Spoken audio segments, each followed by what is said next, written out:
चिंता संतान हंतारो यत्पादाम्बुजरेणव स्वीयानां तान् निजाचार्यान् प्रणमामि मुहुर्मुहुः। यदनुग्रहतो जन्तुः सर्वदुःखातिगो भवेत् तमहं सर्वदा वन्दे श्रीमद्वल्लभनन्दनम्। अज्ञानतिमिरान्धस्य ज्ञानाञ्जनशलाकया चक्षुरुन्मीलितं येन तस्मै श्रीगुरवे नमः। नमामि हृदये शेषे लीलाक्षिराब्धिशायिनं लक्ष्मीसहस्रलीलाभिसेव्यमानं कलानिधिं चतुर्भिश्च त्रिभिस्तथा षड्भिर्विराजते योऽसौ पंचदा हृदये मम। प्रभुर्नंद कुमारो मे स्वामिनी वृषभानुजा कृतार्थोऽहं न संशय। नमो भगवते तस्मै कृष्णायाद्भूतकर्मणे रूपनाम विभेदेन जगत् क्रीडति यो यतः।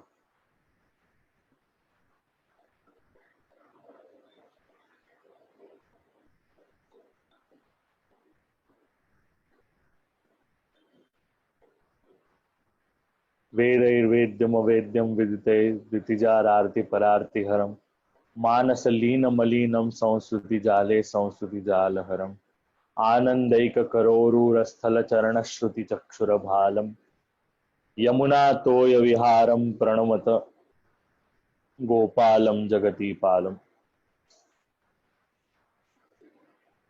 हजी पण कोईने साउंडમાં તકલીફ થઈ રહી છે એવું લાગે છે મને। તો જ્યારે પહેલી વાર પૂછું છું ત્યારે જ આપ લોકો મને હા કે ના જવાબ આપી શકો તો થોડોક વધારે ઈઝી પડશે।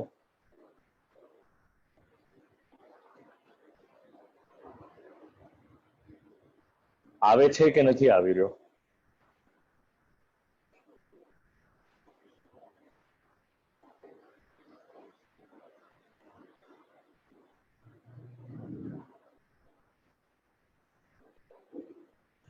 प्रांशु पांशु त्वादि विशिष्टे द्विष्ट विदौ विमुखस्य सदा नित्यावान विलासकथा स्वनुरक्त दियो ममरुन्मधुपम स्वीये पदकमले करशन्तं हर्षोत्कर्ष सुवर्षणनं दीनोद्धरण विचतुरं प्रणमद गोपालं बहुवाचालम्।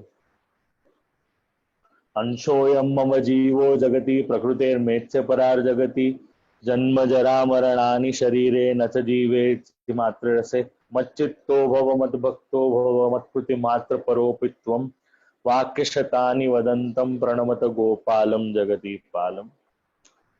आचार्य चरणના સેવકોની વાર્તા 84 વૈષ્ણવની વાર્તામાં આજનો ક્રમ છે બેનીદાસ અને માધવદાસની વાર્તા। બેનીદાસ અને માધવદાસની વાર્તાના ક્રમને જાણવાનો પ્રયત્ન કરીએ। એના પહેલા આપ લોકોને હરિયાળી અમાવસની વધાઈ।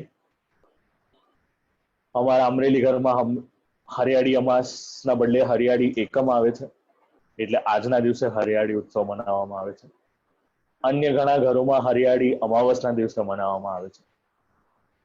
અમારા અમરેલીના ઘરમાં ગઈકાલે હાંડી ઉત્સવ હતો અને ગઈકાલે કાચના હિંડોળા ઝૂલ્યા। એવો ભાવ એક મેં શ્રવણ કર્યો છે કે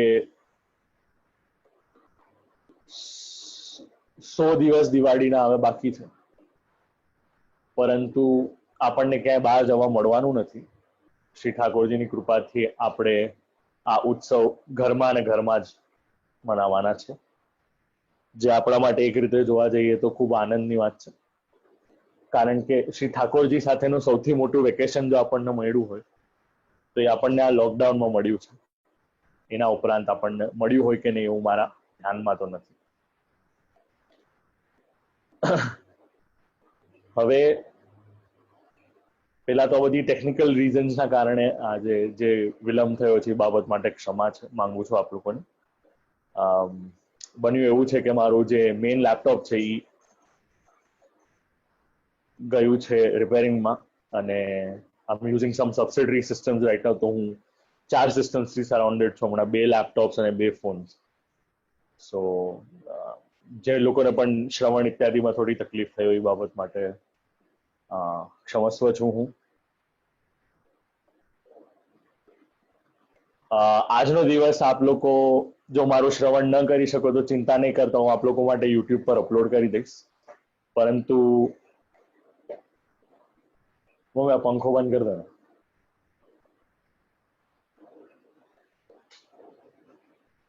બંધ રાખ.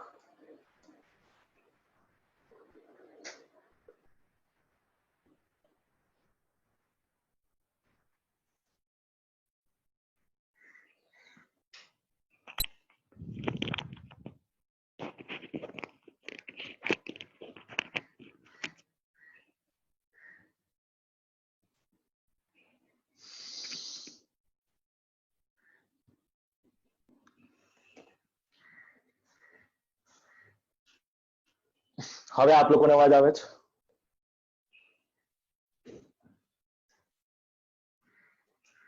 હવે આવ્યો કે હવે પણ નથી આવતો?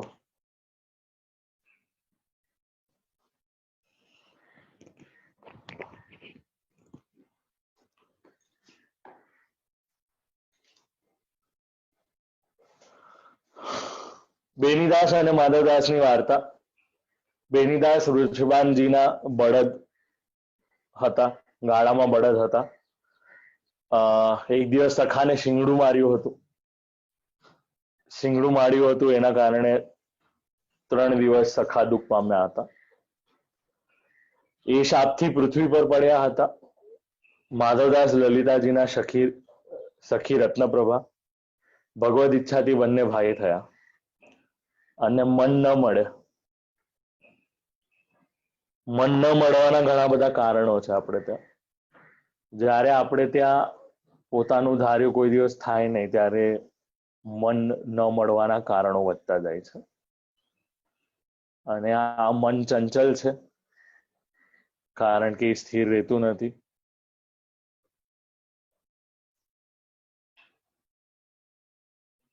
સ્થિર મન ન હોય તો એ ન લેવાના ડિસિઝન્સ ઘણીવાર લઈ શકે છે. અને અસ્થિર મન કોઈ પણ દિવસ સારી મિસાળ રાખતું નથી, સારું સક્સેસ લાવતું નથી. અહીંયા માધવદાસ અને બેનીદાસ બેવના મન મળ્યા નથી. માધવદાસ ઘરમાં વૈશ્ય રાખી હતી અને બધા વૈષ્ણવો નિંદા કરતા હતા. પણ જીવ કોણ હોય, આસુરી હોય દૈવી હોય, એ તો આપણા ગુરુ જ જાણી શકે. તો અહીંયા શ્રી ઠાકોરજીની કૃપાથી એ વૈશ્યા જે હતી દૈવી હતી. લીલામાં ચંદ્રાવલીજીની સખી, એનું નામ ચંદ્રલતા. અને એ ચંદ્રલતા સખી હોવાના કારણે અહીંયા અલૌકિક સંબંધ માધવદાસ અને વૈશ્યાનો હતો. આપણને ઘણીવાર સંદેહ થાય, પ્રશ્ન થાય કે આ કેવી રીતે છે. પણ આ તો શ્રી ગોકુલનાથજીની કૃપા છે આપણા પર કે આપણને આ વાર્તા અને ભાવ પ્રકાશમાં શ્રી હરિરાયજી ના થકી આપણને આ બધું જાણવા મળે. વાર્તા પ્રસંગ 9માંનો એક વખત શ્રી આચાર્ય મહાપ્રભુ કડામાં પધાર્યા હતા. આપણે ત્યાંની પરિપાટી આચાર્ય ચરણ પધારે તો આપણે દંડવત કરવા જઈએ, દંડવત પ્રણામ કરવા જઈએ. બીજી વસ્તુ, આચાર્ય ત્યાં આવે તો જરૂરી નથી કે બધાને કે હું આવ્યો છું. વૈષ્ણવોને સહજ પ્રીતિ હોય તો એ સામેથી ચાલીને આવે. આ આચાર્ય ચરણનો એકાદો એક સ્વભાવ જે આપણે દામોદરદાસ સંભરવાલાની વાર્તામાં જાણ્યું હતું. અહીંયા વૈષ્ણવો સામેથી દર્શન કરવા આવ્યા. માધવદાસે સાંભળ્યું તો તે પણ આવ્યા, આચાર્ય ચરણને દંડવત કર્યા. દંડવતની વાત આવી તો આપ લોકોને સાથે 2-3 જરાક વાત કરું એ બાબત માટે. કોને દંડવત થઈ શકે?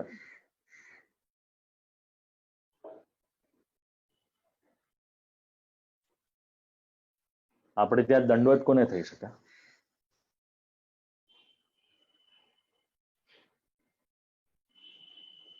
મારો આજનો પ્રશ્ન જ. આમ તો ઘણા પ્રશ્ન પૂછું પણ મારો છતાંય આજનો પ્રશ્ન આ છે.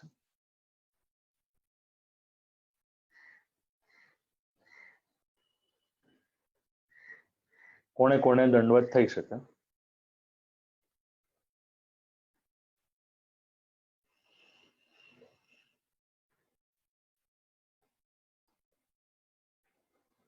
ભલે આજે લોકોની ઈચ્છા લાગતી નથી જવાબ દેવાની.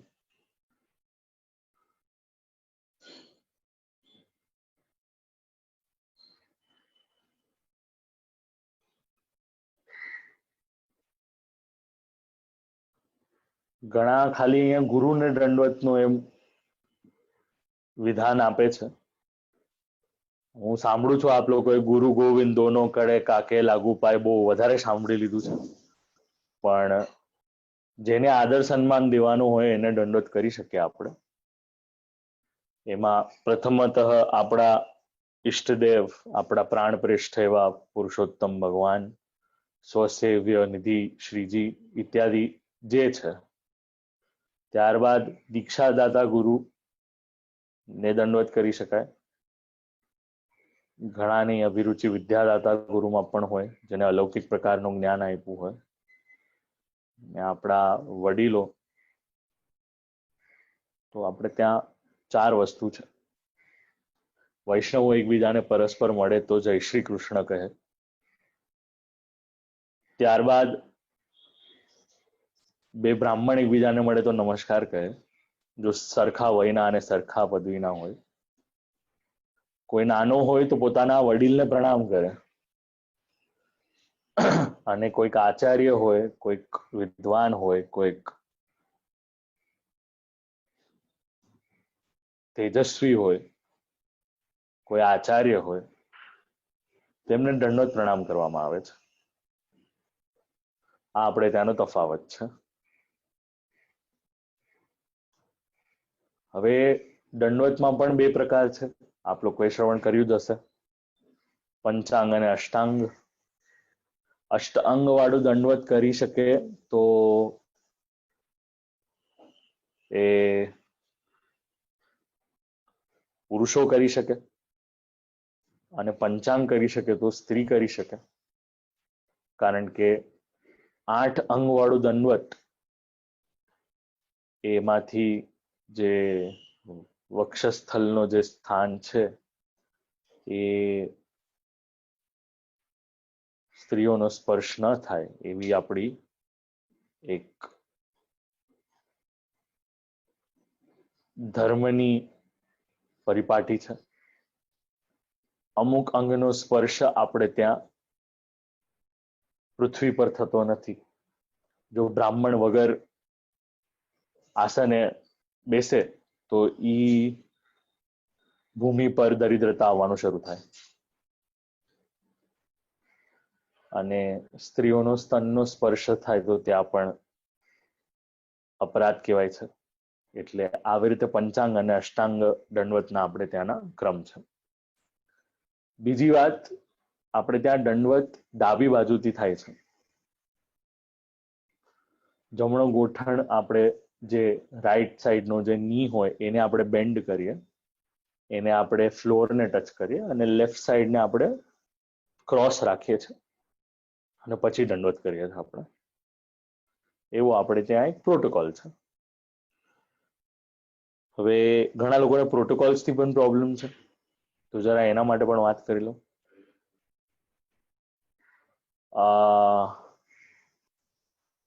અગર સ્કૂલમાં જઈએ તો એના અમુક નિયમોનું પાલન કરવાનું હોય છે. અમુક આપ લોકોને ત્યાં તો ઘણા થીમ બેઝડ ડિનર પણ હોય છે, તો એના પણ અમુક નિયમોના પાલન કરવા પડે છે. તો આ તો ભગવત સેવા છે, તો ભગવત સેવાના અનુસંધાનમાં પણ અમુક નિયમોના પાલન કરવા પડે છે. જો આપનું શૂ અથવા તો ટાઈ પ્રોપર ન હોય ને આપણને ડિનરના બહાર કોઈ કરી નાખે, આ તો જેને આગ્રહ હોય સેવાનો એ આવી રીતે બધા પ્રોટોકોલ્સનું પાલન કરે. બાકી આચરણ વિનાનું જીવન, જેને શૌચ ન હોય, જેને આચરણ ન હોય, જેને આવી કોઈ પણ પ્રકારની શું કહીએ આપણે આચાર વિચાર ન હોય, એ તો સાક્ષાત પશુ સમાન છે, એવું આપણને શાસ્ત્ર ગ્રંથોમાંથી જાણવા મળે છે. હવે વૈષ્ણવોએ કહ્યું કે મહારાજ, માધવદાસે વૈશ્યા રાખી છે. આચાર્ય ચરણે કહ્યું, કેમ માધવદાસ તમે વૈશ્યા રાખી? માધવદાસે કહ્યું કે મારું મન એના પર આસક્ત છે, તેથી રાખી. 3 વખત આચાર્ય ચરણે પૂછ્યું, 3 વાર સેમ જવાબ આપ્યો. ત્યારે આચાર્ય ચરણ મૌન ધારણ કર્યું, ચૂપ રહ્યા. અભિપ્રાય એ હતો કે વૈષ્ણવો નિંદા કરવા આવ્યા હતા. પણ આનો ભાવ પ્રકાશ આપણે જયારે વાંચીએ, બહુ વિસ્તારમાં છે, હું વધારે વિસ્તાર કરતો નથી આનો. આજનો વાર્તા પ્રસંગ પણ નાનો છે, એટલે આજનો આપણું સત્ર પણ થોડુંક શોર્ટ હશે. અહીંયા આચાર્ય ચરણ બધી લીલાનો પ્રકાર જાણે છે, કારણ કે પૂર્વજન્મમાં કઈ લીલાના અનુસંધાનમાં આ જીવ અહીંયા આવ્યો છે એ વાત જાણે છે. એના સાથે સાથે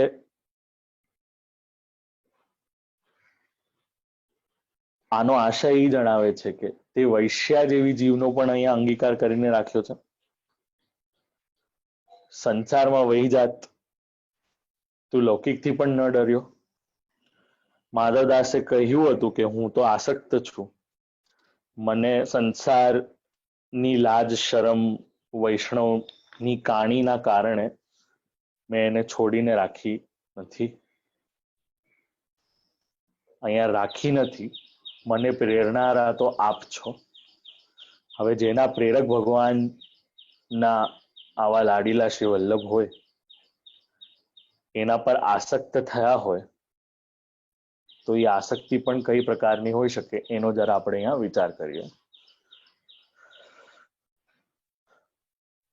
અહીંયા એઝ અ વૈષ્ણવ એને એ વૈશ્યા રાખી છે એવો ભાવ આપણને અહીંયા જાણવા મળે છે.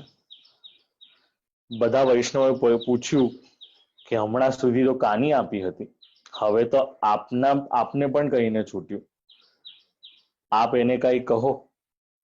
વૈષ્ણવોએ જણાવ્યું કે આ તો ચિંતા થઈ છે કે આપની આગળ પણ કહી દીધું, હવે એનું કલ્યાણ કઈ રીતે થાય? ભાગવતજીના પ્રથમ સ્કંદમાં પણ જીવનું શ્રેય શું એનો વિચાર આવે છે. સો ગ્રીષ્માબેન, ટુ આન્સર યોર ક્વેશ્ચન, દંડવત પંચાંગમાં પણ હોય અને અષ્ટાંગમાં પણ હોય. તો યુ કેન સે પંચાંગ પ્રણામ, ઇટ્સ કમ્પ્લીટલી ફાઇન. એનો અર્થઘટન એમ જ થશે કે તમે દંડવત કરી રહ્યા છો. So either ways it's fine. પણ જ્યારે એકચ્યુઅલ કરવામાં આવે ત્યારે પંચાંગ કરવામાં આવે. So by act is panchang, by verbal is dandvat. I hope I answered your question there. So આગળ જતા આચાર્ય ચરણ આ વૈષ્ણવનું જે સંદેહ હતો એનો નિવારણ કર્યો, એનો સમાધાન આપ્યું કે તમે ચિંતા ન કરો. એનું મન જો એ વૈશ્યા પર આસક્ત થયું હોય તો શ્રી ઠાકોરજીને વાળતા કેટલી વાર લાગશે? ગદાધર દાસે પણ એને આશીર્વાદ આપ્યા છે. અહીંયા અન્ય વૈષ્ણવોનો સંઘનો ઉલ્લેખ આપણને આ વાર્તા પ્રસંગમાંથી જાણવા મળે છે કે બે વૈષ્ણવ જો ભેગા થાય તો કેટલું સારું થાય. ગદાધર દાસજીની વાર્તા આપણે ગયા સત્રમાં શ્રવણ કરી હતી. તો એ ગદાધર દાસજીની વાર્તા જ્યારે આપણે ગયા સત્રમાં શ્રવણ કરી હતી ત્યારે આપણને ગદાધર દાસજીએ માધવદાસને અમુક સેવા આપી હતી. જે શાક લાવવાનું હતું, જે સિદ્ધ કરવાનું હતું, એ બધી સેવા આપી હતી અને એના કારણે અહીંયા માધવદાસને હરિભક્તિ દ્રઢ થશે એવું આચાર્ય ચરણ આજ્ઞા આપે છે. સંસારમાં પડવાનો નથી, પણ આ જીવ જે છે એ સંસારમાંથી બીજાને કાઢવાનો છે. જે બીજા જીવો સંસારોમાંથી આસક્ત થઈ ગયો છે એવા જીવોને કાઢવાનો છે. ગદાધર દાસજીને જે દ્રઢ ભક્તિ આપી હતી એ માધવદાસને તો જેવી રીતે ગદાધરદાસજીએ એક માધવદાસજીને ભગવદીય કર્યા હતા, એમની કૃપા થઈ હતી, એવી જ કઈક હરિભક્તિ અહીંયા માધવદાસને પણ મળી, વૈશ્યાને આપી રહ્યા છે અને એનો ઉદ્ધાર કરવાનો પ્રયત્ન થઈ રહ્યો છે. બધા વૈષ્ણવો પ્રસન્ન થઈ ગયા, ચૂપ થયા. માધવદાસજીનું મન ફર્યું, વૈશ્યાને દૂર કરી વૈષ્ણવ રીતથી મર્યાદામાં ચાલવા લાગ્યા અને આગળ જતા ભલા વૈષ્ણવ થયા. હું તો માનું છું આ તો માધવદાસ પર ઠાકોરજીની કૃપા છે. આવી કૃપા તમારા અને મારા પર જો થાય ને તો તમારું અને મારું જીવન સાર્થક થયું કહેવાય. કારણ કે અહીંયા આચાર્ય ચરણની ગદાધરદાસજીના સંગથી માધવદાસની જે આસક્તિ હતી વૈશ્યા પર એ દૂર થઈ છે. કેવી રીતે? તો ભાવ પ્રકાશમાં આખો એનો ખૂબ સારી રીતે વિસ્તાર કરવામાં આવ્યો છે કે પેલા તો એ વૈશ્યાને દૂર કરી અને કહ્યું કે તમે ચંદ્રાવલીજી એટલે શ્રી ગુસાઈજીના સખી છો. ગુસાઈજી જ્યારે પધારશે ત્યારે તારું કાર્ય થશે, તેથી હવે તારે અને મારે બને કેવી રીતે એનો વિચાર કર્યો.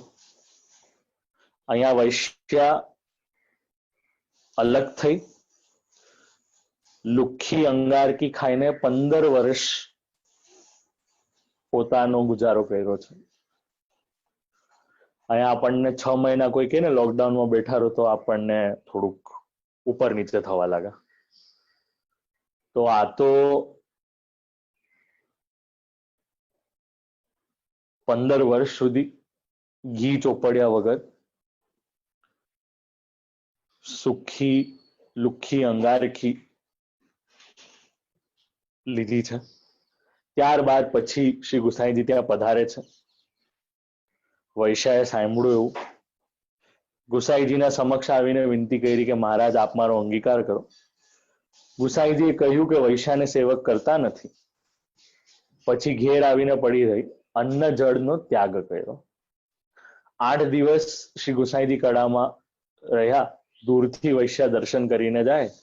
9મા દિવસે ગુસાઈજી પધારવા લાગ્યા ત્યારે વૈશ્યા 2 માણસનો હાથ પકડીને આવી કહ્યું કે મહારાજ આજે 9મો દિવસ છે, અન્ન જળ વિના હવે પ્રાણ છૂટશે, તો આપ અંગીકાર નહીં કરો તો કોણ કરશે? ગુસાઈજીએ જણાવ્યું કે હવે અન્ન દોષ દૂર થયો, શુદ્ધ થઈ. ત્યારે વૈશ્યાને નામ સુનાવ્યું. પછી બ્રહ્મ સંબંધની વિનંતી કરી કે મહારાજ માધવદાસ કહી ગયા હતા કે તું શ્રી ગુસાઈજીની દાસી છે, તે આપને માટે 15 વર્ષ સુખી અંગારકી ખાઈને દેહ રાખ્યો છે. હવે 9મા દિવસથી જળ પણ છોડ્યું છે. બીજી જે મનમાં આજ્ઞા છે આપને તે કહો. હું તો દુષ્ટ છું, પરંતુ માધવદાસના સંબંધથી શ્રી આચાર્ય ચરણની મારા પર કૃપા થઈ છે. મહાપ્રભુજીના દર્શન પણ થયા હતા, હવે આપના થયા છે. મને બ્રહ્મ સંબંધ કરાવો અને મને ભગવત સેવા પધરાવો. ગુસાઈજીએ શુદ્ધ ભાવ જોઈને એનું બ્રહ્મ સંબંધ કરાવ્યું. લાલજી પધરાવ્યા અને વૈષ્ણવોએ કહ્યું કે આને રીત ભાત બધી બતાવી દેજો, તે રીતે એ સેવા કરશે. હવે જેના લૌકિકમાં ઘણા બધા ધણી હતા, એના ધણી અહીંયા થયા પુરુષોત્તમ પોતે. વૈશ્યાને આગળ જતા અટકાવ આવ્યો. 4 દિવસ કોઈ પણ વસ્તુને અડતી નથી, પરંતુ શ્રી ઠાકોરજી વગર રહેવાય નહીં. અટકાવમાં સેવા કરવા લાગી. પછી 5મા દિવસે અપરસ કાઢતી શ્રી ઠાકોરજીને પંચામૃત સ્નાન કરાવીને ફરી શ્રી ઠાકોરજીની સેવામાં લાગી જતી હતી. આ એક ઉપરની કક્ષાનો ભાવ છે. આ આપણાથી એઝ એન ઇમિટેશન કરાય નહીં. એટલે વાર્તા પ્રસંગમાં અહીંયા ભલે આપણને જાણવા મળે છે કે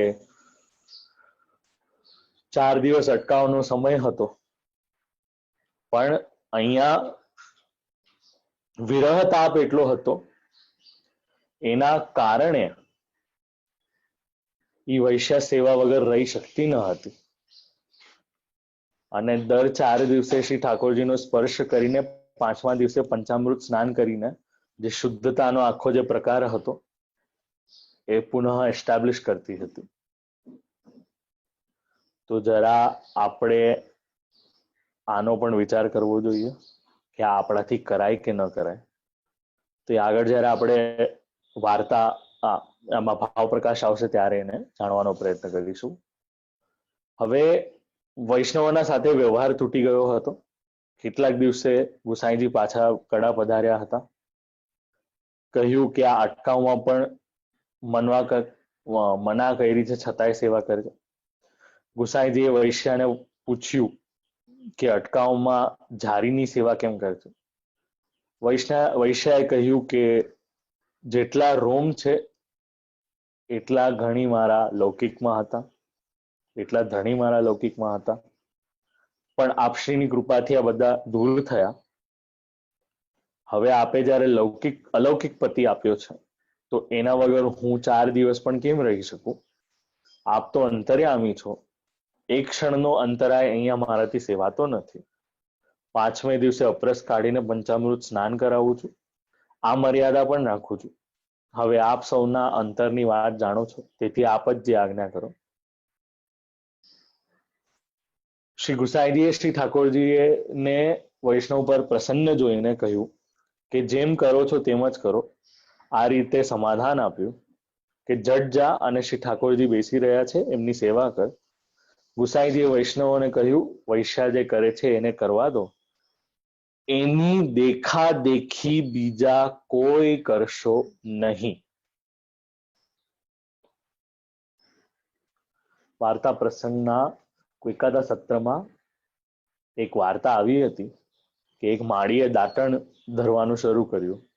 તો એક બીજા વૈષ્ણવે દાંતણ જોયા અને પછી હર સામગ્રીમાં દાંતણ ધરવા લાગ્યા. મૂર્ખતા એક બાજુ છે, દેખાદેખી બીજી બાજુ છે. એટલે એક મરકટ ને તમે જેવી રીતે નચાવો એ નાચે, તમે જે કરો એ કરે, એનો અર્થઘટન એમ નથી કે તમારે પણ એ કરવું જોઈએ. એક શ્વાન હતો, શ્વાનના પાસે એક રોટલી હતી. ઈ શ્વાન એટલે કૂતરો. તો ઈ શ્વાન એક દિવસ ગયો એક કુવા પાસે. કુવામાં જોયું તો નીચે બીજો કૂતરો દેખાણો, બીજો શ્વાન દેખાણો, અને એના મોઢામાં પણ દેખાયો એક રોટલીનો ભાગ. તો ત્યારે નક્કી કર્યું કે આ કુવામાં બીજો શ્વાન છે, મારે એની રોટલી લેવી જોઈએ. અને જેવો એ વિચાર કર્યો અને પોતાનું મોઢું ખોલ્યું તો જે હતી એ પણ ગઈ અને સામેવાળા પાસે જે હતી એ પણ મળી નહીં. તો આવું કોઈ પણ પ્રકારનું કાર્ય આપણે એઝ અ જીવ એ કરવું ન જોઈએ જે દેખાદેખીનું હોય અને જે પોતાના જ કરેલા પર છે ને પાણી ફેરવવાનું શરૂ કરે.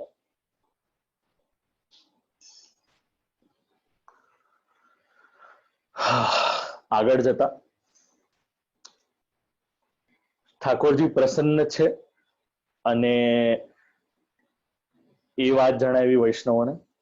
અને બીજી વાત એ જણાવી અહીંયા કે તમારા પર તમારી જે મર્યાદા છે એનાથી પ્રસન્ન થશે. આમ વૈશ્યાના જે સંગથી જે પ્રેમ હતો એની વાત જાણી. માધવદાસ બેનીદાસ સાથે મળીને રહેતા હતા. એક દિવસે મોતીની બાળા બહુમૂલ્યની ભારે વેચવા આવી હતી. માધવદાસે બેનીદાસને કહ્યું કે શ્રી નવનીતપ્રિયાજીના લાયક છે, તે લો. બેનીદાસે કહ્યું કે માળાની શી વાત છે, આપણને કોઈ વસ્તુ છે તે બધું શ્રી ઠાકોરજીનું જ છે. આમ કહીને વાત ટાળી દીધી. ભાવ પ્રકાશ સંસારમાં આસક્ત હોય તે લોકોને દેખાડવા માટે બધું શ્રી ઠાકોરજીનું કહે, પણ શ્રી ઠાકોરજીના માટે ખર્ચ કરે નહીં. સૌથી મોટી શિખામણ આપણને અહીંયા મળે છે. શ્રી ઠાકોરજીના માટેનો આગ્રહ શૃંગાર માટેનો, સાહિત્ય માટેનો, સાજ માટેનો, ઉત્તમ વસ્તુઓને અંગીકાર કરવા માટેનો જ આ જે આગ્રહ છે એ જ એક સેવક ધર્મ છે. જો ઈ આગ્રહ નથી તો ઈ સેવકોને કઈ કક્ષાએ લઈ જાય છે, કઈ દિશા તરફ લઈ જાય છે, જરા એનો વિચાર કરવો જોઈએ. જેને મટીરિયલિસ્ટિક વર્લ્ડમાં બિલીફ બેસી ગઈ હોય, જે કન્ટિન્યુઅસલી આ મટીરિયલિસ્ટિક સંસારને જ ઇન્ટરેક્ટ કરી રહ્યો હોય અને કેવલ જે વાચિક કહેતો હોય કે આ બધું જે છે એ શ્રી ઠાકોરજીનું જ છે, પણ જ્યારે જેવી કંઈક વસ્તુને તકલીફ થવા લાગે, ઓહો હો આ તો મારું લોસ થઈ ગયું, પછી એને ભલે લૌકિકમાં એક શર્ટ હોય, લૌકિકનો એક પેન્ટ હોય, લૌકિકનો એક મોબાઈલ ફોન હોય, ત્યાં એની જે આખી ઉત્કૃષ્ટતા હોય, આખી જે ભાવ હોય એનો લૌકિકનો બધો સીધો ત્યાં આવવા લાગે. એટલે એક બાજુ એ પણ એમ કેવું કે આ શ્રી ઠાકોરજીનું ઘર છે અને બીજી બાજુ સહજ રીતે ઈ જીવવું કે ના હું શ્રી ઠાકોરજીના ઘરમાં રહી રહ્યો છું, એ બેમાં બહુ મોટો ફરક છે. તો જરા આનો પણ વિચાર આપ લોકો કરજો. ખરેખર આપણે શ્રી ઠાકોરજીને સમર્પણ કરીએ છીએ તો શું આપણે એને એકચ્યુઅલી કરીએ છીએ કે કેવલ બોલવાના માટેનો સવારના પોરમાં હજારો વર્ષથી વિકુટો પડેલો હું જીવ બ્લા બ્લા બ્લા આખો જે આખો ક્રમ આવે છે આપણે ખાલી બોલવાના ખાતર બોલીએ છીએ? કારણ કે હવે થઈ શું ગયું છે, પાઠ કોઈ કરતું હોય ને, જપ પાઠ કરી રહ્યો તો એવું લાગે છે કે આ કરવા માટે કરી રહ્યા છે. એક વિરાર ફાસ્ટની ગાડી સ્ટાર્ટ થાય અને વિરાર ફાસ્ટની એન્ડ થાય. અમારા બોમ્બેમાં વિરાર ફાસ્ટ એટલે it's a big deal to get into a Virar fast train. ક્યારેક મસાજ જોઈતો હોય તો આવજો, પણ આપની ઉંમર અને વય વધારે હોય તો આવતા નહીં, કારણ કે એટલું સેફ પણ નથી. So that's the whole concept કે આપણે કરવા માટે કરી રહ્યા છે અને એઝ અ જીવ ખાલી આપણું શું વાચિક સમર્પણ જ છે. અહીંયા જે વેણીદાસે આવી રીતે વાત ટાળી એ ગમી નહીં માધવદાસને. ત્યારે માધવદાસે કહ્યું કે બધું ઠાકોરજીનું છે તો ઠાકોરજી માટે માળા કેમ નથી લેતા? ત્યારે ભાઈ બેનીદાસે કહ્યું આપણાથી કેવી રીતે લેવાય? માધવદાસે કહ્યું કે મારું દ્રવ્ય વેચી આપો અને હું તમારાથી અલગ રહીશ. ભાવપ્રકાશ બહુ આગળની કક્ષામાં જઈને કહે છે કે તમે બળદ છો, કેવળ ગૃહસ્થાશ્રમનો વ્યવહાર લાદ્યો છો, એમાં જ જીવો છો. હું અલગ રહીશ આપનાથી અને મનોરથ કરીશ. આગળ જતા દ્રવ્ય અડધું કર્યું, અલગ થયા. દ્રવ્ય થોડું હતું તેથી માળા લેવાય નહીં, પણ મનમાં એક આવી ગયું કે આ નવનીત પ્રિયાજીને માળા અંગીકાર કરાવી છે. હવે દક્ષિણમાં કમાવા ગયા, વળી આ માળાનો જે વિચાર હતો એ માધવદાસે અલૌકિક રીતે વિચાર કર્યો હતો, અલૌકિકમાં અંગીકાર કરવાનો વિચાર કર્યો હતો. તેથી લૌકિકમાં જાય નહીં. હવે પ્રયાગમાં માળા વેચવામાં આવી. પ્રયાગના વૈષ્ણવોએ ખરીદી, આચાર્ય ચરણને આપી. શ્રી આચાર્ય ચરણે શ્રી નવનીત પ્રિયાજીને ધરી. માધવદાસ ખૂબ દ્રવ્ય કમાયા. એ માળાથી પણ ઉત્તમ માળા લઈને માધવદાસ રસ્તામાં એક મોટી નદી આવી હતી ત્યાં લઈને આવે. નાવમાં બેઠા, બીજા પણ ઘણા લોકો બેઠા હતા. નાવ જ્યારે મધ્ય ધારામાં આવી ત્યારે નવનીત પ્રિયાજી છડી લઈને ત્યાં પધાર્યા. ખાલી માધવદાસને ત્યાં દર્શન થયા. શ્રી મુખેથી આજ્ઞા કરી કે નાવ ડૂબાડું. ત્યારે આજ્ઞા, જે મહાપ્રભુજીની આજ્ઞા હતી, નિજેચ્છાતઃ કરિષ્યતિ, એ નવનીત પ્રિયાજીને કહ્યું માધવદાસે, જે નિજ ઈચ્છા છે એ આપ કરો છો એવું જણાવ્યું. નવનીત પ્રિયાજીએ કહ્યું કે તું ક્યાં ગયો હતો? માધવદાસે કહ્યું કે માળા લેવા ગયો હતો. નવનીત પ્રિયાજીએ ફરી પ્રશ્ન પૂછ્યો કે શું મારા પાસે માળા ન હતી? ત્યારે માધવદાસે જે જવાબ આપ્યો છે ને એ ખૂબ સ્પષ્ટ રીતે આપ લોકોને ફરી જણાવું છું. માધવદાસે કહ્યું કે માળા લેવા ગયો હતો, જો એ જ માળા શ્રી આચાર્ય ચરણે ધરાવી છે, બીજી માળા મારા પાસે ઘણી છે એવું નવનીત પ્રિયાજી કે છે. માધવદાસે જવાબ આપ્યો, મહારાજ આપને તો ઘણી છે, પણ સેવકનો ધર્મ નથી કે બેસી રહે, ઉધમ કરે. બસ આ પુષ્ટિ માર્ગનો સાર. મેં શ્રવણ કર્યું હતું મારા પિતૃચરણના એક વક્તવ્યમાં, વચનામૃતમાં, પ્રવચનમાં, કે સેવક હોય, રાતના શેઠ આવે, કેટલા પણ વાગે આવે, એ દરવાજો ખોલે, બધું કામ કરે, શેઠ પરવારી લે પછી સૂઈ જાય, મોઢું વગાડે નહીં, કામ કરે. બસ આ જ કઈક સેવકનો ધર્મ છે. શું છે એ ધર્મ? બેસ્યા ન રહેવાનું, બેઠા ન રહેવાનું. શ્રી ઠાકોરજીને જે અંગીકાર કરાવવું છે એના માટે જે અનેકવિધ એફર્ટ્સ લેવાની છે એ લેતા રહેવાનું. હવે આપણને પ્રશ્ન થાય કેવી રીતે લઈ શકાય, તો જ્યારે ભાવપ્રકાશ વાંચશું ત્યારે આપણને ખ્યાલ આવશે. શ્રી ઠાકોરજી નાવ પર આવ્યા હતા ત્યારે કહ્યું કે તારી પાછળ મારે દક્ષિણ જવું પડ્યું, તેથી તું કેમ ગયો? મારે શું માળા ન હતી, તેથી નાવ ડૂબાડું. માધવદાસે કહ્યું કે નિજાનામ સેવકાનામ તસ્ય ઈચ્છાતઃ કરિષ્યતિ, એટલે ભક્તોની જે ઈચ્છા હોય તે સદાય આપ કરતા હોવ છો. એવો ભાવ પ્રકાશમાં આપણને ભક્ત મનોરથ પૂરકાય નમઃ, જે આપનું નામ છે, તેથી એ માળા શ્રી આચાર્ય ચરણ દ્વારા આપે અંગીકાર કરી. હવે પહેલી વસ્તુ, જે વાચિક અને કાયિક મન દ્વારા તો એ માળા ઓલરેડી સમર્પિત કરી લીધેલી હતી.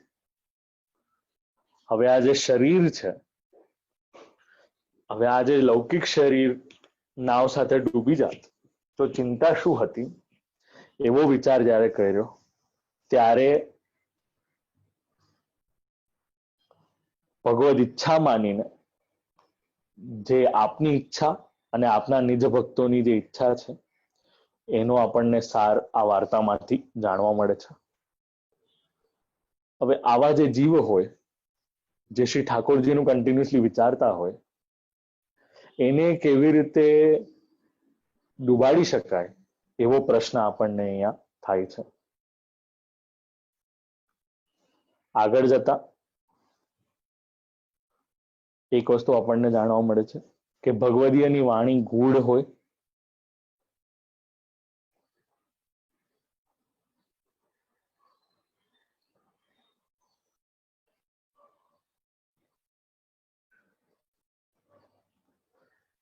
જે નાવના જે લોકો હતા એ લોકોને પણ કઈ સંદેહ થયો હતો. નાવિક પણ પ્રશ્નમાં હતો કે મારા હાથ ચાલી નથી રહ્યા.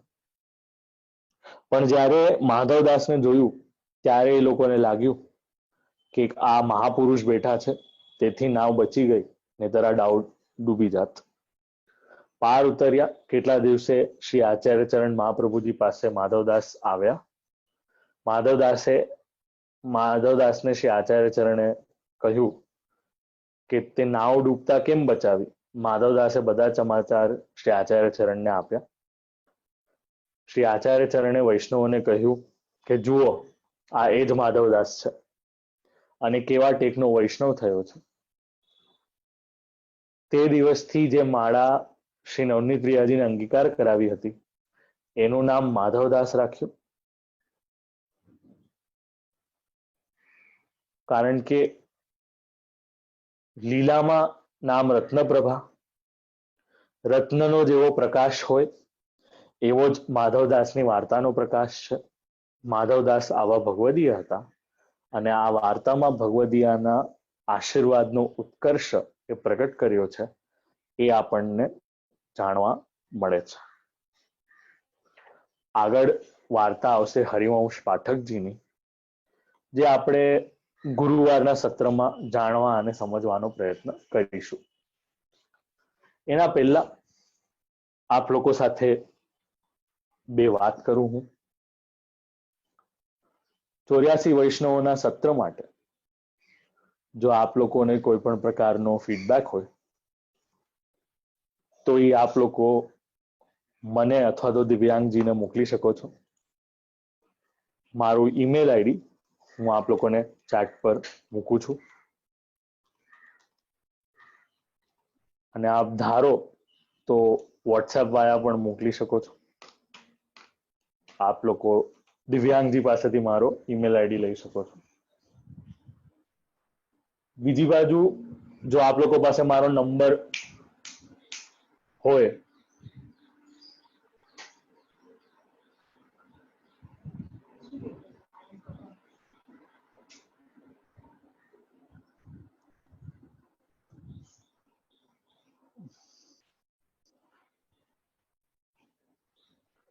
આપ લોકો પાસે મારો જો નંબર હોય તો આપ લોકો મને ડિરેક્ટલી વોટ્સએપ કરી શકો છો.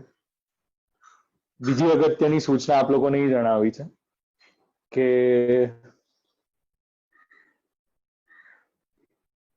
4 ઓગસ્ટ થી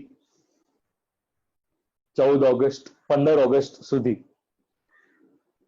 ભારતના 5 વાગ્યાથી 6:30 વાગ્યા સુધીમાં શ્રી ઠાકોરજીની કૃપાથી પુષ્ટિરસ પરિવાર અને યશોદા રમન ફાઉન્ડેશન દ્વારા શ્રી કૃષ્ણ જન્માષ્ટમી નંદ મહામહોત્સવ એના અનુસંધાનમાં સુબોધિનીજી અને શ્રીમદ ભાગવતજીના જન્મ પ્રકરણ અને નંદ મહોત્સવની કથાનું આયોજન, સત્સંગનું આયોજન ભારતના ટાઈમમાં 5 વાગ્યાથી 6:30 સુધી કરવામાં આવેલ છે.